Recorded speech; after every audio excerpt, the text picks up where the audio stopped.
بسم الله الرحمن الرحيم. الحمد لله الذي أنزل على عبده الكتاب بحروف الهجاء 29 وصلى الله على محمد النبي الأمي الذي علم الصحابة حروف الهجاء كلها بالكتاب المبين بالرسم المبين، وعلى من علمنا حروف الهجاء بالهيئة التي نزل بها الكتاب المبين. أما بعد، فأعوذ بالله من الشيطان الرجيم وقل رب زدني علما. السلام علیکم. زما نوم اسحاق علي او زما فراغت د جامعه فاروقیه کراچۍ نه شوی دی او د وفاق المدارس عربیه پاکستان د هغې نه چې شهادت العالمیه الحمدلله حاصل دی. ماته زه د بیت الحکمت د پوهې کور د پلیټفارم نه تاسو ته مخاطب یم. نن زه تاسو ته چې کوم لیکچر درکول غواړم، زما د سبق چې درس چې کوم موضوع ده هغه د حروف هجا د عربي. حروف هغه په اعتبار د نوم سره په دوه قسمه باندې دي. یو هغه حروف دي چې هغه د هغې د ښي طرف نه لیکلی کېږي، کتابت د هغې لیکل د هغې د ښي طرف نه کېږي. دویم قسم هغه حروف دي چې د هغې کتابت د ګس طرف نه کېږي.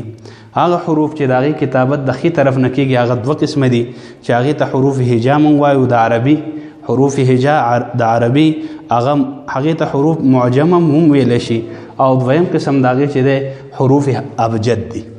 حروف ابجد دا هغه حروف دي چې کم په سوریانۍ کې نازلو. د حضرت آدم علیه الصلاة والسلام نه د واخله د نوح علیه الصلاة والسلام، حضرت ادریس علیه الصلاة والسلام، حضرت موسی علیه السلام، حضرت عیسی علیه السلام په د دوی پورې نازلو. د هغې حروف ابجد چې دي د هغې تعداد 28 دی، 28. او دویم قسم چې کم حروف هجا دي کم سر چې مونږ هغه وایو او لیکو بی چې کم هغه حروف چې الله جل شانه خپل کتاب قرآن کریم په هغې باندې نازل کړی و په واسطې د سید الملائکه حضرت جبریل علیه الصلاة والسلام او د سید الکائنات صلی الله علیه و آله وسلم باندې. نو هغه حروف چې هغه مونږ له د هغې پیژندل نن ضروري دي، هغې ته حروف هجا ویلی شي. حروف هجا د دې د ترکیب نه قرآن کریم جوړلی. لکه مثال یو حرف لکه الف دی، الف یو الف مونږ راواغس، د دې حروفو د ترکیب نه قرآن کریم جوړ دی. د دې سره چې کم دی د هغې سره مونږ لام راواغس، دا لام. د هغې سره چې مونږ ح راواغسته، دا ترکیب ورکو یو ځای کوي چې مونږ دا وپېژنو قرآن کریم څنګه د هغې نه مرکب دی. بیا د هغې سره چې کم دی مونږ دا میم راواغست، میم. د هغې سره چې کم دی نو مونږ راوسته د دال. د دې حروفو د ترکیب نه د یو ځای کولو نه جوړ شو الحمدو.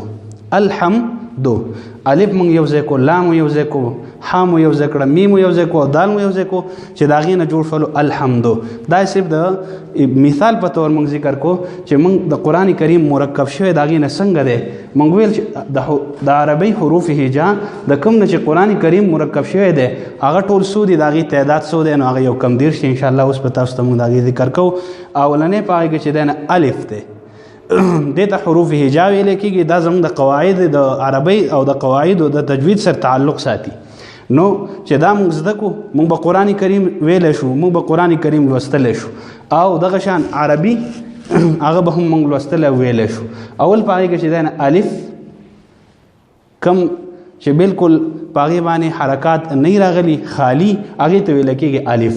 دویم د هغې حروفو نه چې کوم دی با، با د هغې ادا با، دا به راښودل کېږي نه انشاءالله. مخکې به مونږ حرکاتو سره ووایو چې کله په هغې باندې حرکت راغلی او حرکتونو اقسام به ووایو، په حرکاتو په بحث کې به په هغې باندې ذکر وکړو.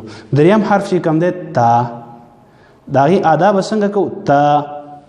دریم دی ثا، ثا حرف ثا به مونږ ادا کوو، ثا. هر حرف به د خپل مخرج نه ادا کولی شي دغه ته ویل کېږي ترتیب الحروف او د هغې چې کوم دی د خپل مخرج نه ادا کول. څلورم دی جیم.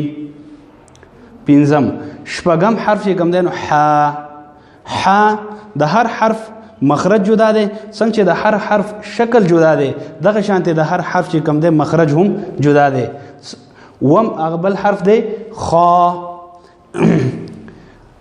بل حرف دی دال. بل حرف دی ذال. بل حرف دی را. بل حرف دی زا. بل حرف دی سین. بل حرف دی شین. بل حرف دی صاد. بل حرف دی ضاد. بل حرف دی طا. بل حرف دی غا. بل حرف دی عین. بل حرف دی غین. بل حرف دی فا. بل حرف دی قاف. دغه شان کاف. دغه شان لام. میم. نون. واو. ها. همزه یا او پرتیا. دا حروف هجا دي کوم چې موږ او تاسو ته نن په دې درس کې ذکر کړل. الله دې وکړي چې موږ مزید هم کوشش وکړو د دې پیج سکرین به مو دوباره چې کم دی نو شکریه ادا کو ځکه چې دوی انتهایی محنت کړی دی او انتهایی کوشش کوي چې د قوم ته او د بچو ته کم چې د دې معاشري مستقبل دی هغې ته څه خیر ورسي انشاءالله زمونږ هم چې څومره کېږي موږ به د هغې سره کوشش کوو. د حضرت ابن عباس رضی الله تعالی عنهما موږ له پکار ده چې خپل حرص موږ د علم سره د تعلیم سره هغه فایده کو. ابن عباس رضی الله تعالی عنهما نه مروي دی هغه فرمایي چې دوه حریصان د دې حرص نه ختمیږي. یو حریص د علم او دویم حریص د دنیا. او حضرت عیسی علیه السلام نه تپوس وکړلی شو چې علم انسان د کمې پورې حاصل کړي تعلیم انسان د کمې پورې حاصل کړي. حضرت عیسی علیه السلام ورته وفرمایل چې د زندګۍ پورې انشاءالله چې څومره زندګي علم به حاصلو تعلیم به حاصلو هغه تعلیم او علم رڼا ده هغه الله دې موږ ټول د صحیح علم او عمل توفیق راکړي. زمون آینده کلاس را روان کلاس په ان شاء الله دا حروف هجا به ترتیب مخارج چې ورته مونږ وایو ان شاء الله پای کې مو مخارج بیانو چې کم حرف د کم مخرج نه ادا کیږي. څنګه چې مو ذکر وکړو چې څنګه د هر حرف چې کم دی هغه شکل جدا دی دغه شانتي د هغې مخرج زیاده ادا کېدو هغه هم دغه شانتي جدا دی. ان شاء الله په آینده کلاس کې به که خیر موږ په حروف هجا به ترتیب مخارج د هغې ذکر کوو ان شاء الله.